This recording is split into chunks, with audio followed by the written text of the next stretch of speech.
안녕하세요.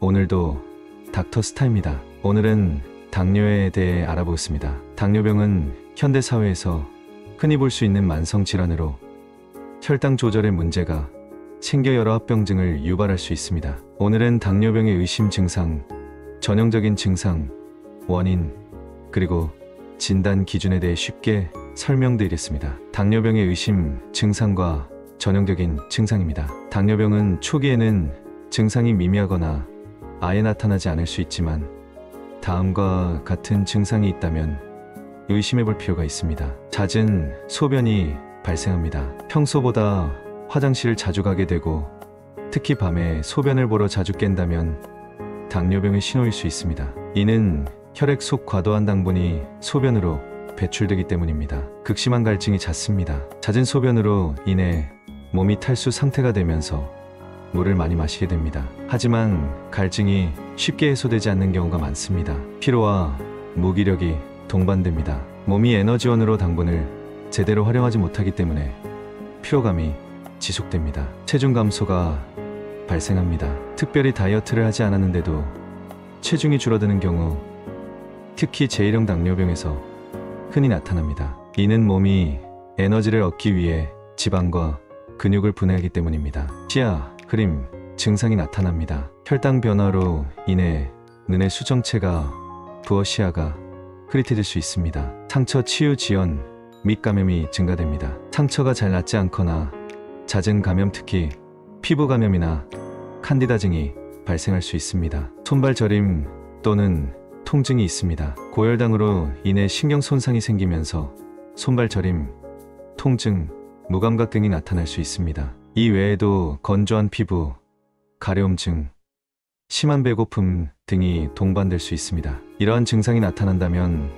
반드시 병원을 방문하여 혈당 검사를 받아보는 것이 중요합니다. 당뇨병은 크게 제1형, 제2형, 그리고 임신성 당뇨로 나뉘며 각각의 원인이 다릅니다. 제1형 당뇨병은 주로 자가면역 반응으로 인해 췌장의 인슐린 생산세포인 즉 베타세포가 파괴됩니다. 유전적 요인과 환경적 요인이 영향을 미칠 수 있으며 주로 어린 시절이나 청소년기에 발병합니다. 제2형 당뇨병은 인슐린 저항성이라는 몸이 인슐린에 제대로 반응하지 못하는 상태로 인슐린 분비 부족이 주요 원인입니다. 이것은 비만, 운동 부족, 잘못된 식습관 등 생활습관 요인이 큰 영향을 미칩니다. 물론 유전적 요인도 중요한 역할을 합니다. 임신성 당뇨병이라는 것은 임신 중 호르몬 변화로 인해 인슐린 작용이 방해받으면서 발생합니다. 임신 전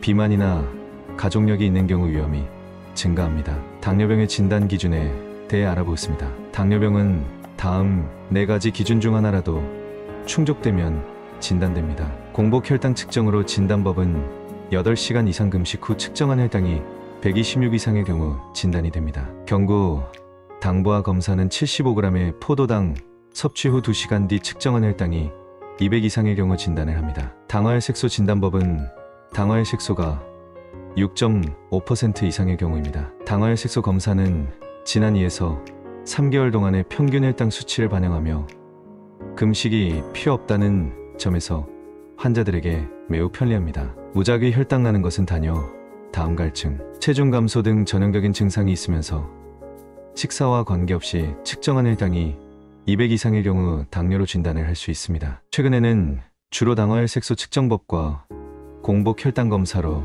당뇨를 진단하고 있습니다. 추가적으로 명백한 고혈당 상태가 아니라면 동일 검사를 다른 날 반복하여 확인해야 합니다. 예방과 관리는 당뇨 가족력이 있는 분들에게 아주 중요합니다. 당뇨병은 조기에 발견하고 적절히 관리하면 합병증 위험을 줄이고 삶의 질을 높일 수 있습니다. 건강한 식습관 유지, 규칙적인 운동, 체중 관리 등이 예방과 관리의 핵심입니다. 앞에서 설명한 이상 증상이 있거나 고위험군에 속한다면 정기적으로 검사를 받아보는 것이 중요합니다. 건강을 지키기 위해 자신의 몸 상태를 주기적으로 점검하고 필요한 경우 전문가의 도움을 받는 것이 가장 현명한 선택입니다. 이상으로 닥터스타였습니다. 시청해주셔서 감사합니다. 구독과 좋아요는 영상 제작에 큰 도움이 됩니다.